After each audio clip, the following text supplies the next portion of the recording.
আসলে জীবন চলমান। বর্তমানে আপনি যে ছোট ছোট কাজগুলো করছেন সেইগুলোই আপনার ভবিষ্যতের ভিত তৈরি করে দিবে। আমি অন্য দিনের মতো চলে আসলাম একটা রান্নার ভিডিও নিয়ে। আজকে রান্না করছি একটু আলু দিয়ে আর ডিম দিয়ে। আহ, কি মজার খাবার এটা আমার। জানি না কার কাছে কেমন লাগে, কিন্তু আমার খুব প্রিয় খাবার ডিম আর আলু। ভুনা ভুনা হবে, খুব ভালো লাগে খেতে আমার। কিন্তু রান্না করছি ঠিকই, কিন্তু আমি খেতে পারবো না। হ্যাঁ, বাসার অন্য সকলের জন্য রান্না করছি। তা অন্য দিনের মতো কিছু কথা হবে, আর রান্নাটা হবে জীবন থেমে গিয়েছে, তাহলে একটু পিছন ফিরে তাকাবেন, দেখবেন কত দূর এসেছেন। জীবনের এই পর্যায়ে আসতে প্রতিদিন আপনাকে ছোট ছোট অনেক কাজ করতে হয়েছে। সেই কাজগুলো আজকের আপনাকে তৈরি করেছে। তাই যদি আপনার মনে হয় আপনার জীবন থেমে গিয়েছে, আসলে জীবন চলমান।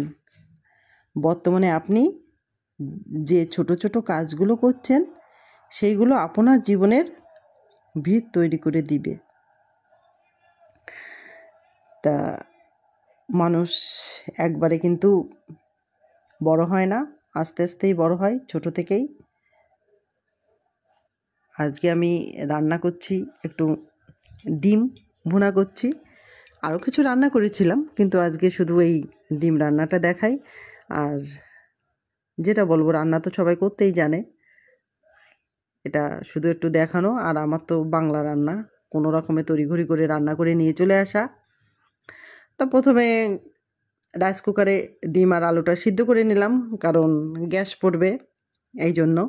সিদ্ধ করার পর আমি ডিমটা বেছে নিলাম। বেছে নেওয়ার পর কড়াইতে তেল দিলাম। তেল দেওয়ার পর আমার ডিমটা ভেজে নিলাম। ভাজার পর আমি কড়াইতে একটু জিরে পোড়া দিলাম। জিরে পোড়া দেওয়ার পর আমি আলুগুলো ভেজে নিলাম। ভেজে নেওয়ার পর পাশে একটু পেঁয়াজ দিয়েছিলাম। এখানে কিন্তু আমি খুব বেশি মশলা ব্যবহার করিনি, সামান্য একটু মশলা ব্যবহার করেছি। আর এখানে কিন্তু আমি জিরে বাটা আদা বাটা কিছুই আমার দেওয়া নেই, শুধু পেঁয়াজ আর রসুন দেওয়া আর তেলের উপর জিরে পোড়া দেওয়া। এইভাবে কিন্তু আমি আমার ডিমটা রান্না করে নিয়েছি। তা যদি মনে করেন কি এরম অল্প মশলায় খাওয়া যাবে, খাওয়া তো যাবেই। হ্যাঁ, আমরা তো খাই। আমি কারণ বেশি ময় মশলা খাই না, যতটুকু চলাতে এতটুকু দিয়ে সেইভাবে আমারটা রান্না করি।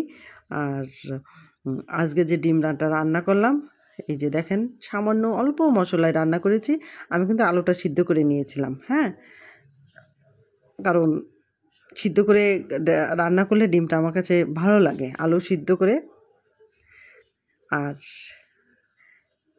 এইভাবে রান্না করে নিলাম। ডিম দিয়েছিলাম 5টা, একটা ডিম ভেঙে গিয়েছে। হ্যাঁ, তা সেটাকে আবার আমি তুলে রেখে দিয়েছি, আরও ঘেঁটা ঘেঁটা হয়ে যেত। তাহলে সবাই ভালো থাকেন, নমস্কার।